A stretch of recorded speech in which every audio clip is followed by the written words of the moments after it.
즉 문재인이가 임명했다고 하는 용산경찰서장 이임재라고 합니다. 이 이임재 용산경찰서장은 이태원에서 사고가 발생했던 바로 그날 이 사람의 행적을 보면 수상한 점이 한두 가지가 아니죠. 근데 이 사람도 경찰대학 출신의 고향이 전라남도라 그럽니다. 자, 그리고 경찰청의 112 종합상황실장을 맡고 있었던 류미진 총경, 이분은 여자분인데 이 류미진 총경도 사고가 나던 바로 그날 그 시간에 자리를 비우고 있었다고 하는데 이 류미진 여자 역시 경찰대학 출신의 고향이 전라도였습니다. 자, 참으로 공교롭게도 이태원에서 참극이 발생하던 그 사고 당일 경찰대학 출신의 3명의 경찰 고급 간부들이 근무지를 이탈하는 등 해외 망측한 행동을 벌였는데 둘은 전라도 출신이요. 한 명은 충청도 출신으로 중국 공산당 스파이 양성기관인 중국사회과학원을 졸업한 바로 윤희근이었습니다. 북한 평양에서는 퇴진이 추모다라고 하는 집회 문구까지 작성해서 지령문으로 하다라는 것이 바로 민노총의 간첩단 수사 과정에서 발견이 되었습니다. 2022년 9월 24일 국내의 인터넷 사이트 중에 하나인 DC 갤러리라고 있습니다. 이 DC 갤러리 이재명 방의 게시판에서는 중국 하얼빈 IP로서 윤석열 대통령을 끌려 내려온다, 앞으로 끌려 내려올 것이다 라는 글들이 지속적으로 올라왔던 점이 매우 주목을 끌고 있습니다. 당시에 좌파 방송인 MBC가 이태원으로 한론 축제를 하러 오라고 지속적으로 방송을 내보냈었죠. 물론 KBS도 열심히 이태원에 놀러 오라고 방송을 하였었습니다. 그리고 중국산 마약이 광범위하게 퍼져 있었음에도 불구하고 경찰이 부검조차 하지 않고 덮어버린 점, 은폐했던 점, 이런 점들을 살펴본다면 경찰청 내부에서는 중국 공산당의 통일전선부 및 마약상과 연결된 경찰 간부 혹은 하급 간부직들도 광범위하게 경찰 내부에 퍼져 있다고 하는 점을 우리가 합리적인 의심을 할 수밖에 없습니다. 아울러 이 이태원에서 참극이 벌어나던 그날 밤 민노총이 대거 이태원으로 이동을 하였습니다. 삼각지 앞에서 대통령 퇴진하라는 시위를 하고 난 이후에 이태원으로 가서 밀어라고 하는 구호에 따라서 밀었다는 증언도 나왔고 또 그 현장에 가서 그와 같은 인간 이하의 행동을 하던 민주노총의 회원들 가운데 2명이 사망하기도 하였습니다. 이들은요, 그 대부분 사망자인 그 10대 말이나 20대 초반의 그런 젊은이들이 아니고요. 나이도 지긋하게 든 사람들이었어요. 그런데 민노총의 지령에 따라 이태원에 갔다 결국 그 현장에서 죽은 그런 사람들이죠. 민주당의 이재명 지지 세력들이 지방에서 버스까지 동원을 하여 대거 인원을 끌어모았고 또 윤석열 퇴진 촛불 집회를 감행했던 점, 또 국정원 해체, 제주 해군기지 반대, 평택 미군기지 설치 반대, 한미 FTA 반대, 이와 같은 구호를 외치고 있었던 정의구현 사제단들이 죽은 이 이태원 희생자들의 명단을 공개하는 등 시위에 불을 점화시키고 그 시위를 확산시키려고 했던 점, 그리고 더불어민주당이 검수완박, 검찰 수사권 완전 박탈이라는 이 악법을 급하고도 급하게 통과시키어서 검찰이 대형 사건 사고 및 마약 사건 사고 수사를 하지 못하게 막았던 점, 이런 점들을 종합적으로 볼 때 윤희근 경찰청장도 이번 이태원에서 발생했던 이 참극에 대해서 상당 부분 이태원에서 사고를 가장한 이 구테타에 큰 역할을 한 것이 아닌가 하는 합리적인 의심이 듭니다. 국민의힘은 이명박 정권 당시 2009년 MB의 복심으로 불려졌던 장광근 사무총장이 북경까지 찾아가서 중국 공산당과 업무 교류 협약이라는 것을 맺었습니다. 2019년에는 더불어민주당의 민주연구원이 북경을 또 방문해서 중국 공산당 당교와 업무 교류 협약을 맺었습니다. 이 당교는 중국 공산당 학교라는 의미입니다. 현재 국내 여당과 야당은 모두 중국 공산당의 1중대와 2중대를 넘어서서 중국 공산당의 조선 총독부 한국 지부로 전락해버린 상태입니다.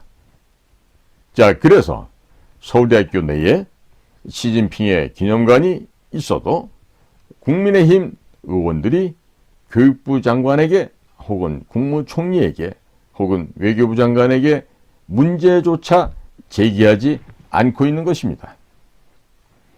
중국 공산당의 스파이 양성기관이라고 할 수 있는 공자학원이 전국에 23개소나 설치가 되어 있어도 모르는 척하고 있는 것입니다.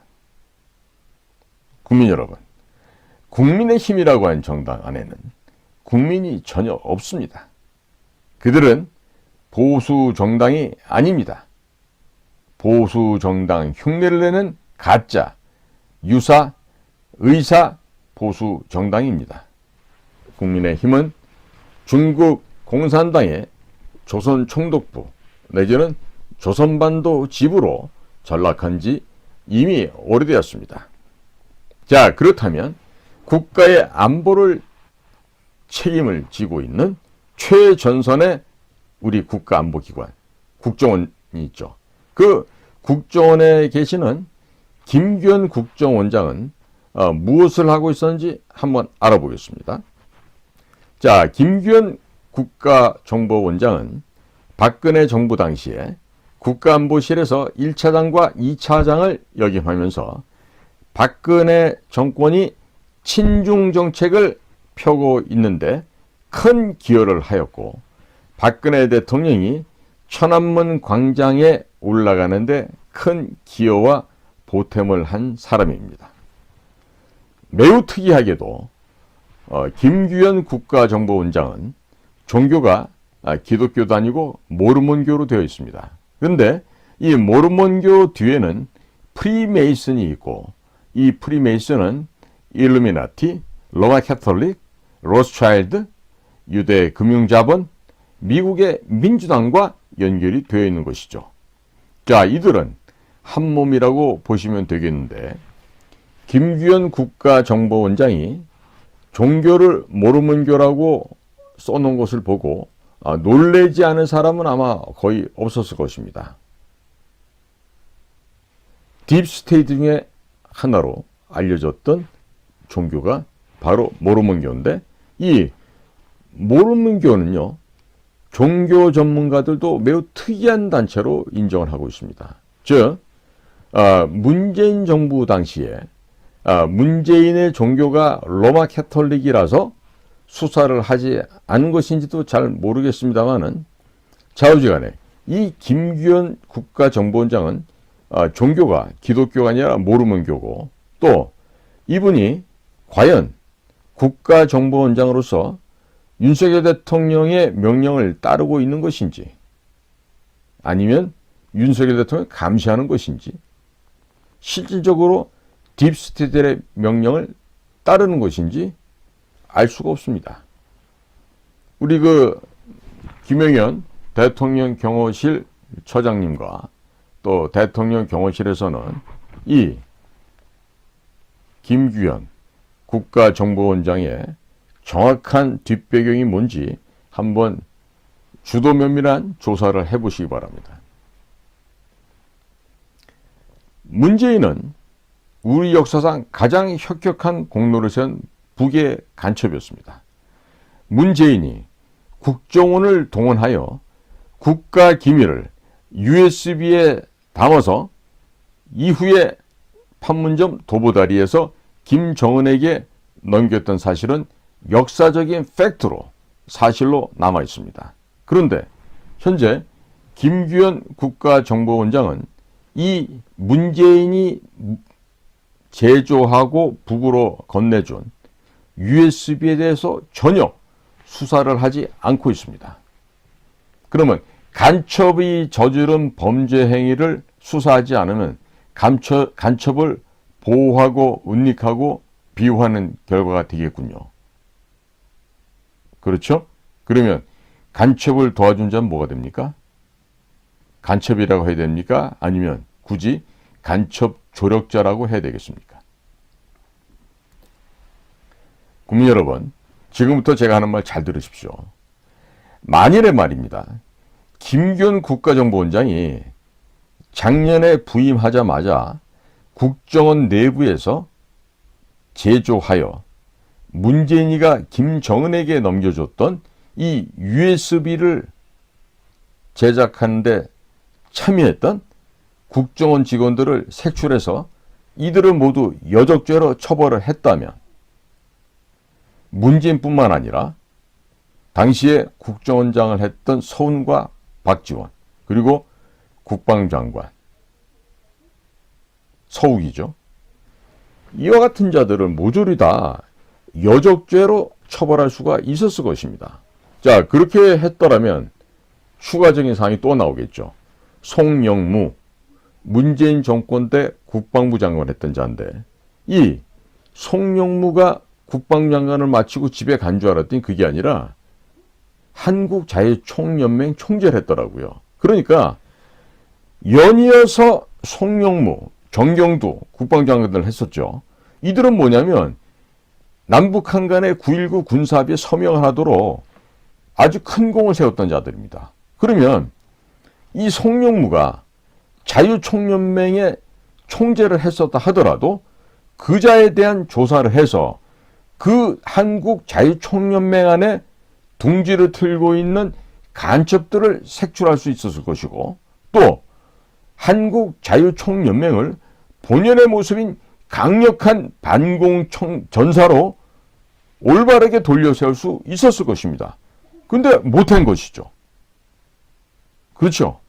그러니까 한 사람의 판단 착오와 한 사람의 나태와 게으름으로 인해서 국가정보원이 일을 하지 않았고 그럼으로 인해서 문재인, 서훈, 박지원, 서욱 등등 국가에 반역죄를 지었던 북을 도왔던 이자들을 여적죄로 처벌하지 못했다는 것이 정말로 통탄할 일이 아니겠습니까?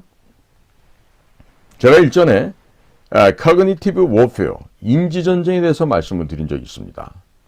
지금 현재는요, 중국과 북한에서 인지전을 확산시켜오고 있습니다. 즉, 가짜 뉴스를 퍼뜨리고 윤석열 정권을 흔들며 국민을 분열시키는 전략을 하고 있는데, 자, 이러한 책동을 송영무라는 자를 잡아서 제대로 조사를 해서 벌을 내렸고, 정경두라는 자, 모든 문재인 정권에 야합했던 자들을 지나간 1년 동안에 단죄를 했더라면은 이 전국에 350만 회원을 가진 한국자유총연맹이 가장 먼저 나서서 이들의 음모를 분쇄했었을 것 아니겠습니까? 전혀 하지 못했습니다. 국민 여러분, 지나간 1년을 이렇게 허송세월을 했다고 하면 그야말로 원통한 일이 아니겠습니까? 그런데 아마 국가정보원장 정도 하면요, 급여만 해도 지금 1년 동안 수억 원을 받아갔을 겁니다. 거기다가 국가정보원장이 쓸 수 있는 그 활동비는요, unlimited, 무한대입니다. 그런데 그 자리에 앉아서 일을 이렇게 한다. 이 정말 진짜 입이 1000개 만개가 있어도 할 말이 없습니다. 자, 이렇게 해서 문재인과 관련된 USB 수사가 제대로 되었으면 말입니다. 문재인이가 중앙선거관리위원회를 동원해서 저질렀던 또 하나의 범죄가 있죠. 울산 시장 선거. 송초로 당선시킨 거. 그 다음에 사전투표.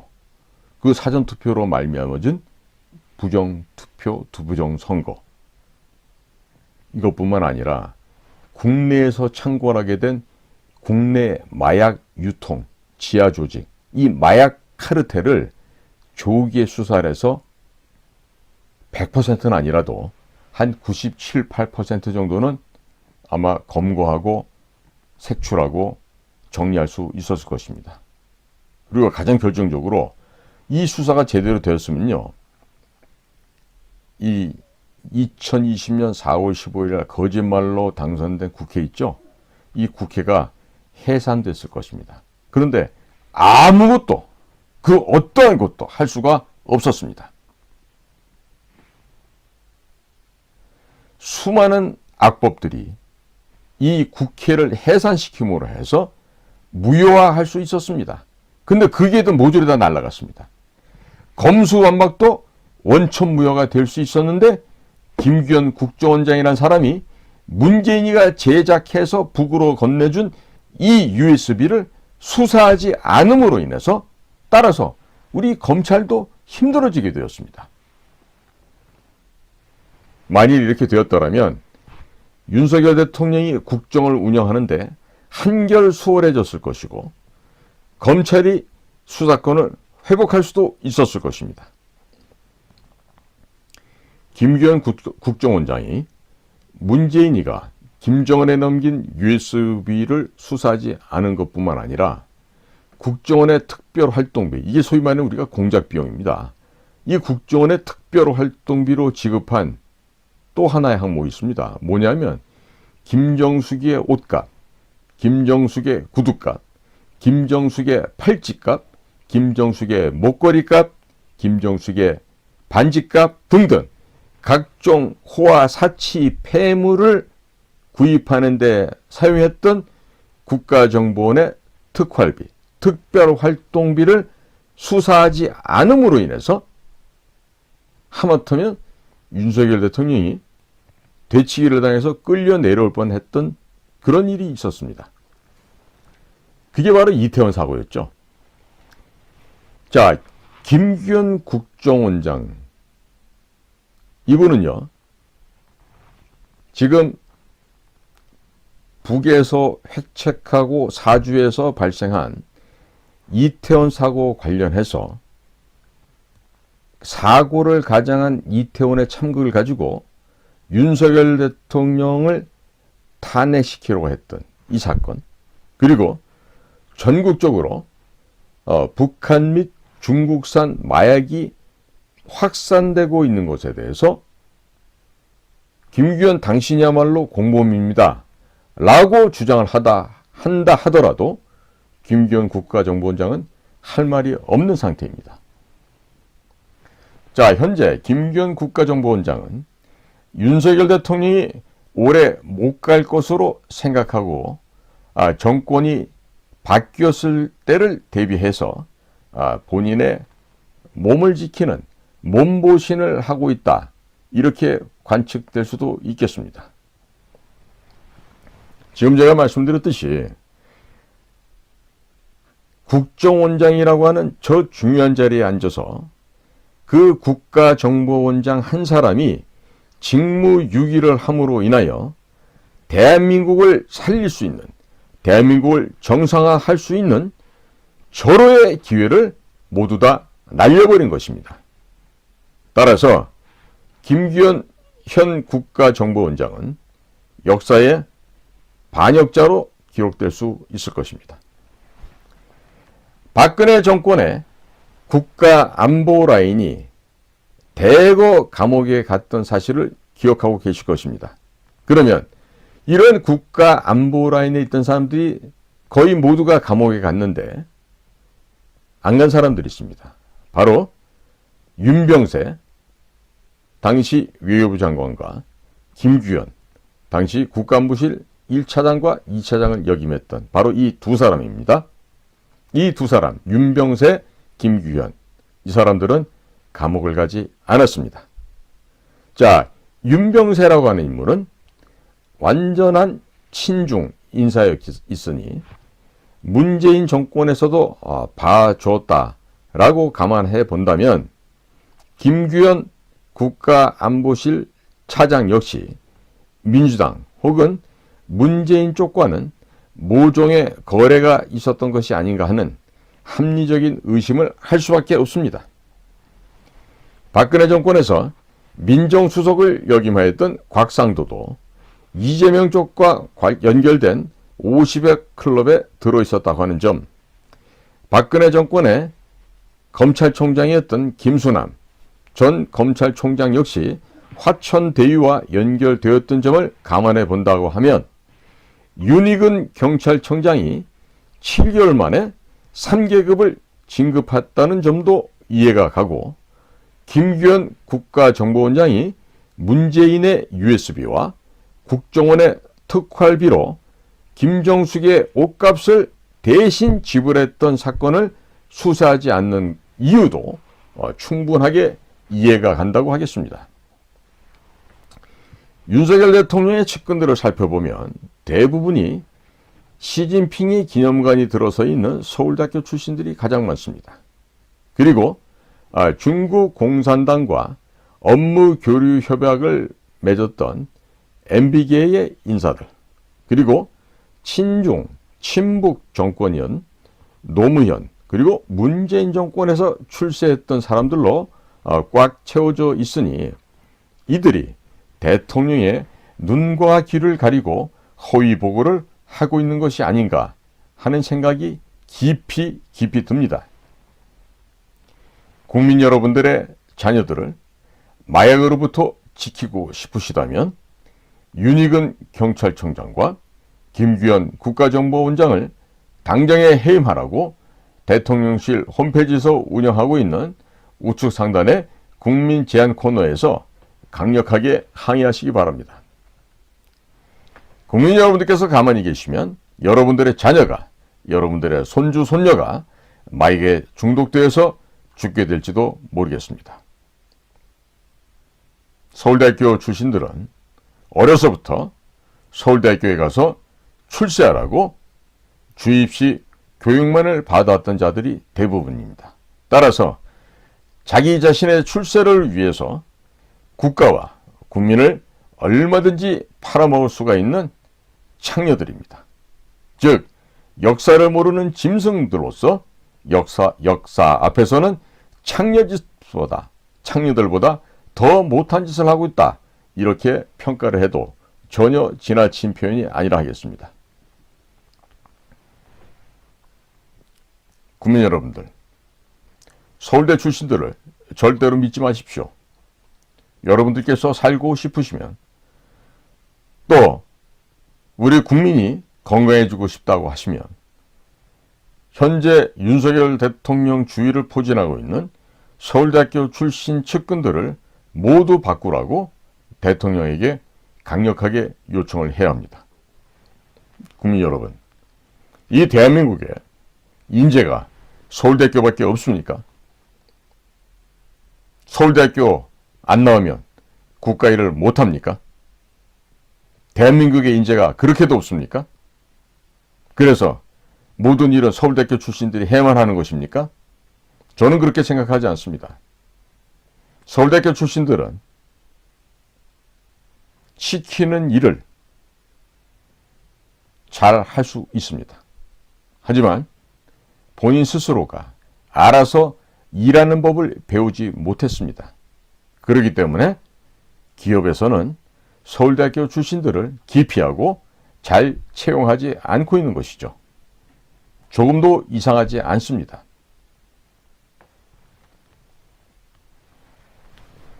고비용, 저효율이라서 기업에서 퇴출된 자들이 바로 서울대학교 출신들인데, 이러한 자들이 윤석열 대통령 주변에, 옆에 가득 차 있게 되면 앞으로 윤석열 대통령이 모든 책임을 뒤집어 쓰고 불미스러운 일을 당할 수도 있습니다. 국민 여러분들의 생명과 재산을 이제는 국가에 의탁하지 마시고 우리 국민들께서 손수 직접 챙기고 지키셔야 하겠습니다. 자, 그만큼 이 나라가 이상한 방향으로 좀 흘러가고 있습니다. 자, 국민 여러분, 살고 싶으십니까? 살고 싶으시면 대통령실 홈페이지 국민제안에 글을 남기시고 여러분들의 주장을 강력하게 전개하시기 바랍니다. 국민 여러분들의 자녀가, 국민 여러분들의 손주가 마약에 중독이 되더라도 아무도 여러분들을 위해서 울어주지 않을 것입니다. 여러분들의 손가락과 여러분들의 마음과 여러분들의 생각이 여러분들 자신과 여러분들의 가족을 지킬 수 있다는 점 꼭 명심해 주시기 바랍니다. 오늘도 저희 인도태평양 전략연구원에서 방영하는 공작관TV 그레이트 게임을 경청해 주셔서 감사를 드립니다. 고맙습니다.